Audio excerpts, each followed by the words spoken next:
के नीतीश कुमार जी के शासनकाल के बाद अब वर्तमान में मुख्यमंत्री आदरणीय सम्राट चौधरी जी के शासनकाल में महिला के सशक्तिकरण को लेकर जिस तरह के कार्य किए जा रहे हैं और महिलाओं की भागीदारी, गरीब परिवार की महिला, पिछड़ा, दलित, अल्पसंख्यक समुदाय से आने वाली महिलाएं और मैं कहूं तो पूरे बिहार की महिलाएं जिस तरह से अपने आप को सशक्त मान रही हैं और बिहार के विकास में अपना योगदान दे रही हैं और 2025 के चुनाव के परिणाम में भी महिलाओं ने बताया कि लालू प्रसाद यादव जी और उनके परिवार के लोगों को बिहार की जनता सरकार में आने नहीं देना चाहती।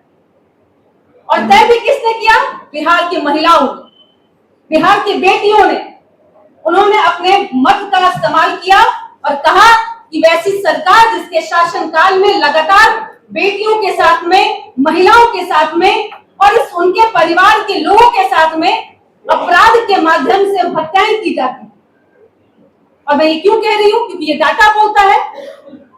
लालू प्रसाद यादव जी के शासनकाल में 118 जातीय नरसंहार हुआ। याद होगा तेजस्वी जी, थोड़ा याद कीजिए। नहीं है तो पिताजी से पूछ लीजिए, आप ही के घर में पिताजी रहते हैं, पूछिए किस तरह से जातीय नरसंहार, जाति पूछ करके हत्याएं की जाती थी। बिहार के महिलाओं का सुहाग उजाड़ दिया जाता था।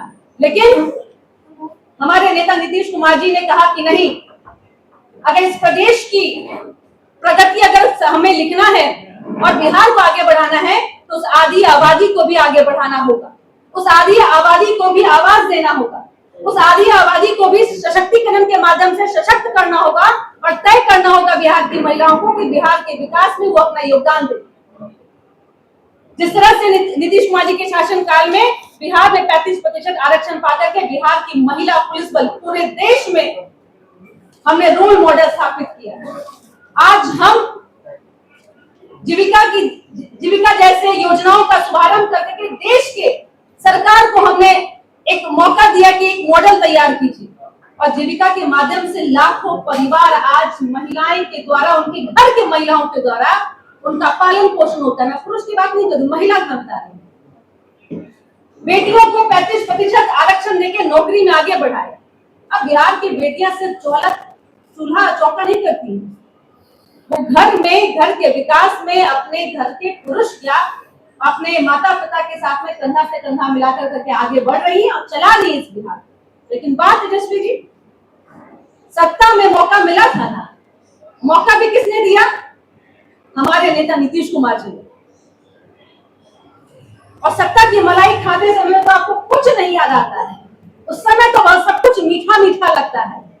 लेकिन सत्ता से बाहर होते ही सत्ता की मलाई जब खाने को नहीं मिलता है, चांदी की चम्मच से खाने को नहीं मिलता है, तो सत्ता जो चल रही होती है उसमें आपको कड़वाहट नजर आती है, उसमें महिला उत्पीड़न नजर आता है, उसमें जाति तक आपको दिखता है। मैं आपको चुनौती देती हूँ, जिस तरह से आप लोगों को दिग्भ्रमित करते हैं जाति के नाम पे, महिला अपराध के नाम पे, मैं आपको बता दूं कि यह सुशासन की सरकार है और जिसका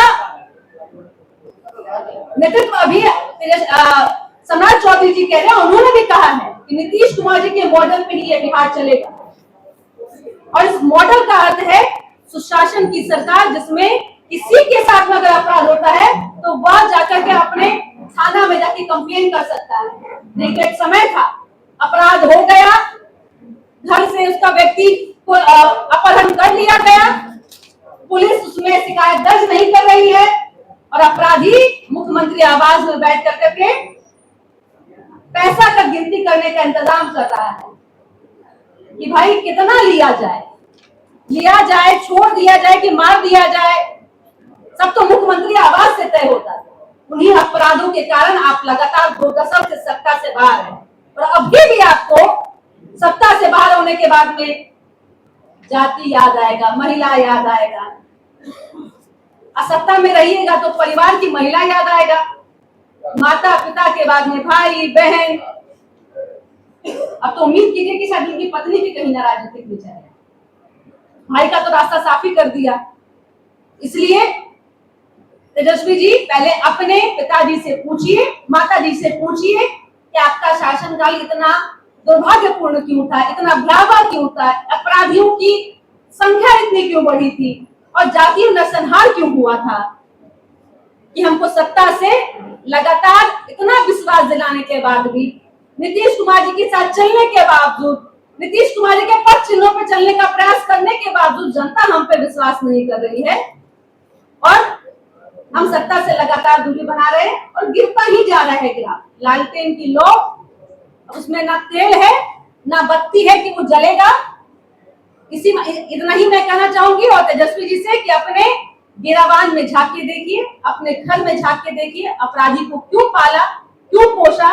यहाँ तो हमने बेटियां पुलिस पाली है, बेटियां पुलिस संभाल रही है इस बिहार को। अपनी वाणी को विराम करते हुए मैं आग्रह करूंगी हमारे मुख्य प्रवक्ता